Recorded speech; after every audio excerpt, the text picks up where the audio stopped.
Salut à tous, aujourd'hui on va parler du dernier modèle de la marque annécienne de Salomon, la Fantasme de la S-Lab Fantasme 2 pour être tout à fait exact. Elle est sortie je crois en septembre dernier, donc ça fait quelques mois maintenant. Malheureusement elle a été beaucoup en rupture de stock, elle est toujours difficile à trouver je crois, en tout cas dans les tailles les plus courantes et donc forcément elle a fait quand même pas mal parler. Ouais, vous avez plus l'habitude de me voir avec des Salomon de trail au pied. C'est la première fois d'ailleurs que je mets une chaussure de route chez Salomon, je passe directement avec le plus haut de gamme, ce qui se fait de mieux sans doute. Et forcément, cette chaussure, vous l'avez vu aussi ces derniers mois au pied de Mathieu Blanchard, pendant le marathon de Paris notamment, où Mathieu avait réalisé, il me semble, 2h22, donc un temps quand même très solide pour un ultra-trailer. Elle a fait beaucoup parler quand même, je crois que cette chaussure, notamment dans le petit monde annécien, là, tous les trailers qui se mettent un petit peu à faire de la route pendant l'hiver, pendant qu'il fait froid et pendant que les terrains sont boueux. Et donc voilà, aujourd'hui, je suis hyper content de pouvoir vous en parler en détail.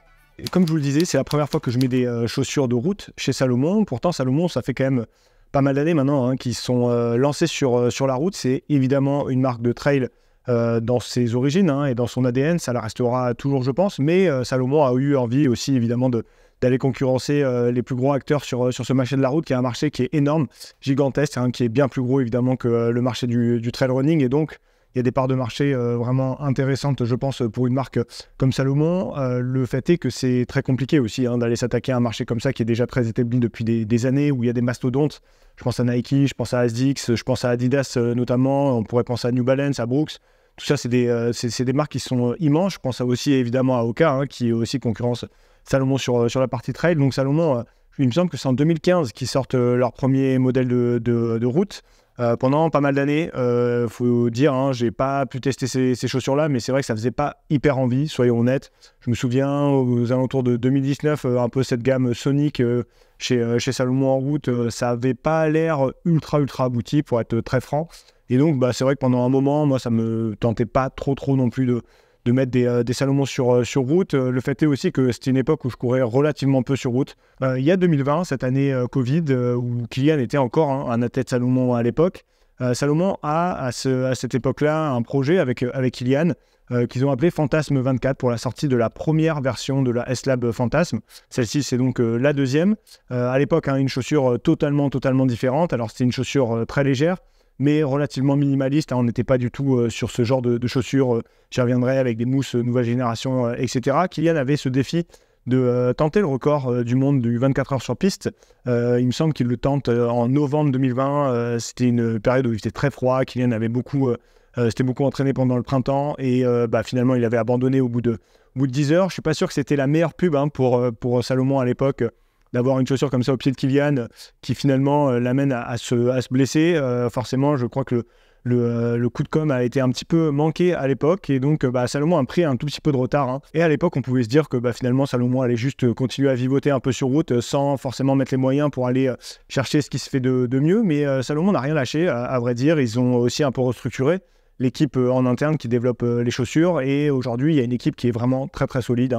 C'est pas pour rien que Salomon arrive avec ce genre de modèle là aussi, c'est que ils ont un peu restructuré l'équipe en interne. Je pense notamment à Gasserio qui a repris un peu le développement des chaussures, notamment la partie S-Lab en tout cas chez Salomon en route. Gasser, un ancien de chez Nike, un très fort coureur, 1h03 au semi il y a quelques semaines, donc vous voyez c'est du très lourd et je pense aussi qu'il a amené cette culture de la performance. C'est ça aussi qui permet d'arriver à des modèles quand même beaucoup plus aboutis aujourd'hui. Je pense qu'en termes de stratégie de com aussi, Salomon a bien fait les choses avec cette S-Lab Fantasme 2. Il y a un peu une hype aussi qui est montée autour de cette chaussure, notamment grâce à ce qu'ils ont réalisé avec Ronick. Je pense à un podcast que Julien était allé à l'ADC, aller interroger Gatien justement sur cette chaussure, un peu sur le développement de la chaussure, sur les caractéristiques, etc.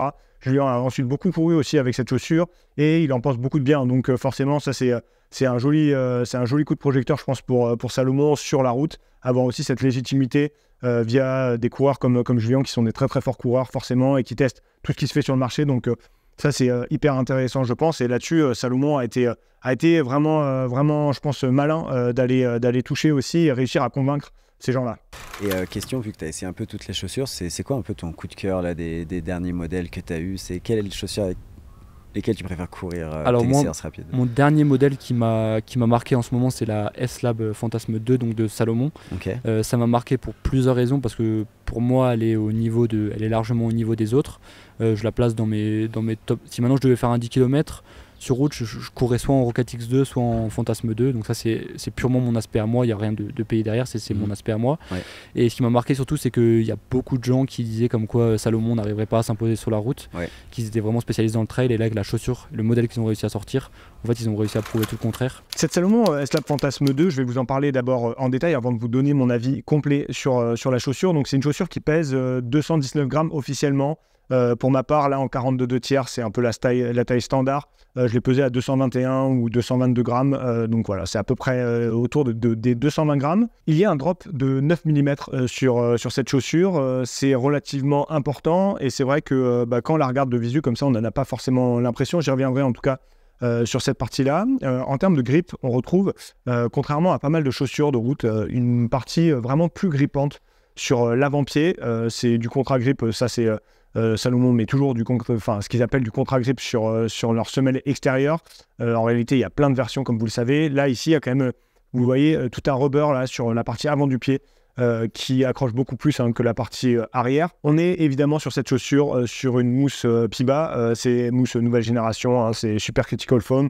Des mousses qui rebondissent beaucoup, il y a un retour d'énergie hyper important, à la fois des mousses relativement confort, même au toucher, vous voyez, c'est quand même très mou déjà. Pareil, j'y reviendrai. On a évidemment une plaque carbone, d'ailleurs qu'on aperçoit un tout petit peu quand on retourne la chaussure. Une plaque carbone à l'intérieur de cette chaussure qui fait que c'est une chaussure qui est quand même rigide. Et vous voyez, quand je la plie, le retour d'énergie, on sent directement ce que peut apporter cette plaque. Et pour finir, le prix, j'ai envie de dire que c'est dans la moyenne de ce qui se fait sur ce genre de chaussures très haut de gamme aujourd'hui sur le marché, 250 €, à la fois très cher et à la fois, finalement, c'est tout à fait dans la moyenne, j'ai envie de dire, de tout ce qui se fait sur le marché aujourd'hui pour ce type de chaussures. Avant de vous donner ici mon avis un peu détaillé sur cette chaussure, je vais vous emmener avec moi sur une séance un petit peu de reprise. Vous savez que j'ai eu quelques soucis au pied ces derniers temps. Donc là, c'était une séance ce matin assez courte finalement, 3000, 2000, 1000, voilà, avec des récup relativement courtes. J'avais ces chaussures au pied, c'est celle-là que je mets le plus souvent en ce moment dès que je dois aller faire des séances un petit peu d'intensité sur route. Et donc je vous amène avec moi sur cette séance et on se retrouve après pour en parler en détail. Et on se retrouve pour la petite séance où je vais mettre évidemment les Fantasmes 2. Je vais vous montrer aujourd'hui, comme d'habitude, je pars avec une autre paire sur l'échauffement, Nova Blast 3 en l'occurrence. J'aime bien toujours avoir une paire d'échauffement, une paire de séance. Mentalement, ça permet de switcher un peu aussi. Juste en termes de sensation, ça permet de vite sentir la vitesse dès qu'on met les chaussures performance. Donc c'est l'objectif quand je pars comme ça sur une séance route. Aujourd'hui, c'est une reprise pour moi. Après ce début d'année compliqué avec le pied, je veux y aller progressivement sur les intensités sur route. Donc c'est juste un 3000, 2000, 1000, 6 km de qualité. Je remets les Fantasmes 2 aujourd'hui pour vous en parler un peu plus. Comme vous le voyez, j'ai le cuissard de Salomon. Je crois que c'est assez nouveau, plutôt bien, mais bon, c'est pas non plus de la top qualité. Je crois qu'ils vendent ça 50 €. Voilà, c'est un peu cher à mon goût pour ce que c'est. C'est vrai que j'ai l'habitude de mettre des cuissards sorts, même District Vision. C'est quand même bien au-dessus.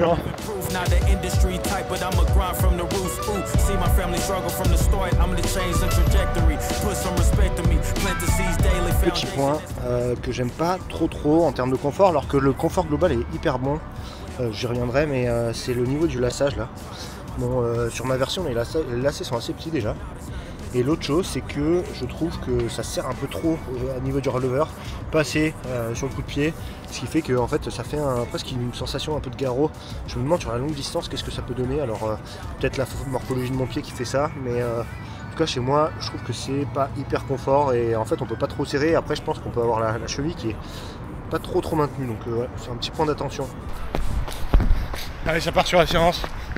2000, 3000, 2000, 1000. Aujourd'hui, échauffement assez long, plus de 8 bornes. On est parti pour la séance. Allez, c'est parti. Dès les premières foulées, on sent quand même un très bon retour d'énergie. Hein. Ça c'est évident. Intéressant. Bon, je suis sur les 400 derniers mètres de cette première série de 3000.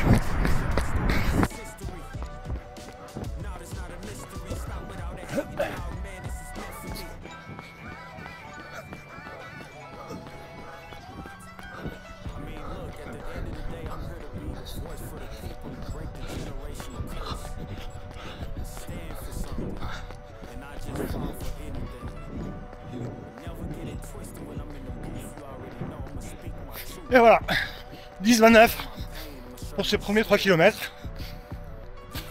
Pile 3,30. Ouais, ces chaussures, c'est quand même, en termes de retour d'énergie, là, c'est quand même intéressant. Hein. Alors là, je suis un peu au cardio, c'est la reprise, mais on sent que on n'a pas besoin de leur en donner beaucoup pour qu'elle renvoie. C'est intéressant. C'est pas si raide par rapport à d'autres chaussures du marché. Et je trouve que du coup, encore une fois, il n'y a pas besoin forcément, je pense, de courir à 3,30 pour sentir les bénéfices. Une bonne petite séance de reprise ce matin pour continuer un petit peu dans ce que je disais pendant la séance. C'est vrai que c'est d'abord une chaussure que je trouve vraiment confortable et d'un point de vue de la concurrence, hein, quand je la compare avec ce qui se fait sur le marché, je pense que c'est une des chaussures finalement les plus confortables qui existent sur cette gamme de chaussures-là. J'ai couru récemment aussi avec les Adios Pro 3 hein, de chez Adidas et typiquement, hein, c'est une chaussure performante. Hein, l'Adios Pro 3, évidemment, il y a eu pas mal de records aussi qui ont été faits avec cette chaussure. Donc on ne peut pas remettre en question la performance. Par contre, je trouve que c'est une chaussure beaucoup moins confortable, par exemple, que ces S-Lab Fantasm 2. Ça, c'est déjà, je trouve, une grosse qualité de cette chaussure. Le fit, vous allez beaucoup me parler du fit. Hein. Si vous êtes habitué de Salomon, vous avez l'habitude, notamment sur cette gamme S-Lab, d'avoir des fits assez proches du pied. Ici, c'est quand même moins le cas que ce qu'on peut trouver en trail. Notamment, par exemple, si je pense à des pulsars ou ce genre de choses, on n'est pas du tout dans les mêmes fits. On a un avant-pied qui est relativement quand même, je dirais, dans la moyenne. Alors, c'est pas le fit le plus large, hein, tout à fait, mais en tout cas, ça reste quand même relativement dans la moyenne et je trouve que je pense que ça conviendra à la majorité des gens, ça c'est sûr. Je trouve pour le coup que le fit au niveau de la cheville est assez étroit. Pour ma part, c'est vrai que j'ai des chevilles assez imposantes, je dirais assez larges. C'est vrai que cette partie-là, je trouve que c'est assez serré. J'ai eu une version, pour ma part, avec des lacets qui sont relativement courts. Là, je sais, par exemple, typiquement, les gens de chez Ronix trouvaient que les lacets étaient beaucoup trop longs. Moi, c'est pas du tout le cas, c'est un petit peu même l'inverse. Et le fait est que je trouve qu'en termes de fit, hein, comme je vous le disais, je trouve que ça serre un peu au niveau du coup de pied, là, au niveau de la cheville. Et il y a même presque une sensation de parfois un peu de garrot si on serre trop. Donc ça, c'est à mon sens un tout petit défaut du fit. Globalement, sinon, on est quand même hyper bien hein, dans cette chaussure une fois qu'on a mis le pied dedans. Même la tige, hein, c'est hyper léger. Ça englobe bien le pied d'un point de vue du confort. Encore une fois, je me répète, mais c'est quand même du tout bon. C'est aussi dû hein, évidemment à cette mousse, une mousse que je trouve plus molle que beaucoup de chaussures du marché et donc qui amène quand même pas mal de confort, comme je vous le disais hein, pendant la séance, en introduction de la séance. C'est une chaussure en fait même à des intensités relativement basses. Moi, je trouve que en fait, ça fait déjà bien le taf. Alors, évidemment, c'est pas fait pour. C'est fait pour quand même courir vite, mais c'est pas choquant, je trouve, quand on est à des allures pas trop imposantes. Je trouve ça pas choquant et je trouve que ça reste quand même confort. Je remarque déjà qu'entre la première fois où je les ai mises et maintenant, il y a déjà une mousse qui est un tout petit peu plus, un peu plus molle. Au début, la première fois, je me souviens, je les ai mises à Annecy un jour où il neigeait beaucoup. J'avais trouvé que c'était quand même relativement ferme par rapport notamment à une Rocket X2. Hein, j'y reviendrai, la comparaison avec cette chaussure. Mais maintenant que je les ai mises plusieurs fois, là, je trouve que la mousse est un tout petit peu plus molle et finalement, ça reste quand même hyper confort. Au-delà du confort, hein, qui je trouve est une de ces grosses qualités pour une chaussure de ce type-là, le deuxième point, évidemment, on attend d'une chaussure comme ça qu'elle soit performante. Et je crois qu'elle est vraiment performante. Je me souviens hein, que Gatien disait dans le podcast avec Ronix que pour lui, il avait noté, évidemment, quand on développe ce genre de chaussures, on fait des batteries de test hein, sur l'économie d'énergie notamment. Il me semble que Gatien disait qu'il avait un peu plus de 4% d'économie d'énergie en plus que sur la chaussure la plus portée. Donc je pense qu'il faisait référence sans doute à la Next % de chez Nike. Donc je pense qu'en termes de retour d'énergie, hein, évidemment, je ne sais pas exactement les chiffres. Moi, personnellement, je les ai pas fait ces tests-là, donc je ne peux pas vous donner un retour scientifique là-dessus, mais c'est vrai que je trouve qu'en termes de retour d'énergie, ça fonctionne super bien. Et c'est une chaussure qui est quand même hyper performante. Alors, c'est pas la plus légère hein, du marché. Je pense que chez ASICS, chez Nike aussi, il y a des chaussures qui sont un peu plus légères. Malgré tout, 220 grammes, ça reste quand même vraiment léger, je trouve. Et maintenant, il arrive sur le marché des chaussures de ce type-là qui sont un peu plus lourdes. Je pense notamment à la nouvelle Puma. Je pense à d'autres choses là, qui vont sortir très prochainement. Donc finalement, 220 grammes, c'est quand même déjà vraiment bien. Et en termes de retour d'énergie, je trouve que cette mousse-là, ça fait vraiment le job. L'association mousse-plaque, je trouve que là-dessus, ça marche très bien. Je pense aussi que ça vient un peu de cette structure, de cette semelle intermédiaire.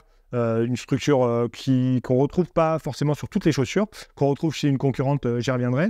Mais en tout cas, ça fonctionne très bien en termes de retour d'énergie. Petit point qui pourrait être un détail pour une chaussure de route, mais que je trouve intéressant quand même, c'est cette partie avant dont je vous parlais, qui a du grip.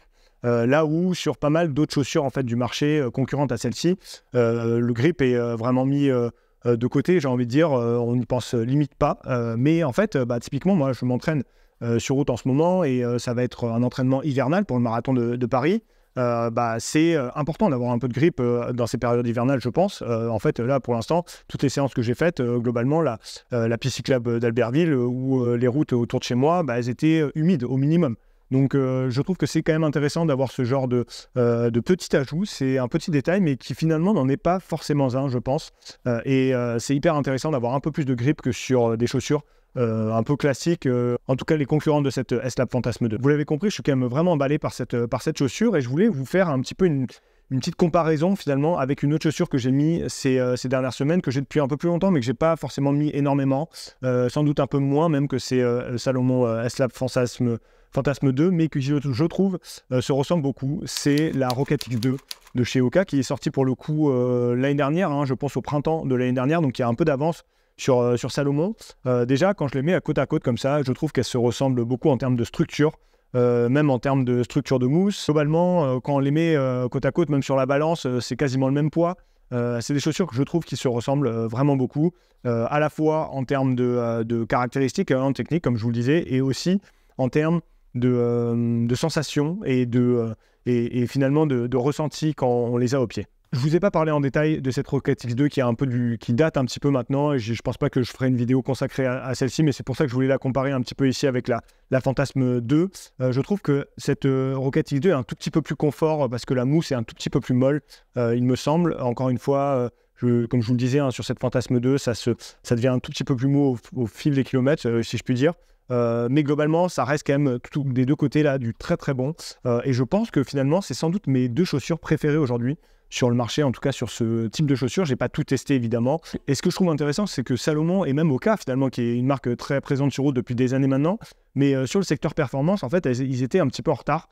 Et cette année 2023-2024, on voit arriver ces deux marques-là tout en haut, je trouve, et en tout cas, à mon sens, il n'y a rien à envier à des chaussures beaucoup plus connues sur route. Je pense aux Adios Pro 3, je pense à ce qui existe chez Nike. Honnêtement, aujourd'hui, si vous voulez une chaussure qui performe et dans lesquelles surtout vous êtes confort, et je pense que vous avez un gain par rapport à pas mal d'autres chaussures sur le marché, ces deux modèles fonctionnent hyper bien. C'est sur cette comparaison avec la Hoka Rocket X2 que je vous quitte, que je termine cette vidéo. Vous l'avez compris, j'ai été hyper emballé et c'est une chaussure qui, je pense, va m'accompagner sur pas mal de séances pendant cette prépa marathon.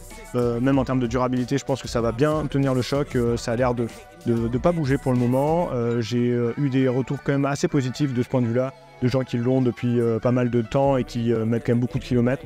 Donc je pense que ça va quand même pas mal durer, ça c'est intéressant, donc je vais pouvoir quand même enchaîner un peu les kilomètres aussi avec. Évidemment, je vais tester d'autres choses, il y a des grosses nouveautés qui arrivent sur le marché ces prochaines semaines, mais ça fait partie des tout bonnes chaussures aujourd'hui sur le marché, et finalement Salomon a réussi à faire une super chaussure de route. N'hésitez pas en commentaire comme d'habitude si vous avez des questions particulières, et puis nous on se retrouve pour une prochaine vidéo. Allez, ciao à tous.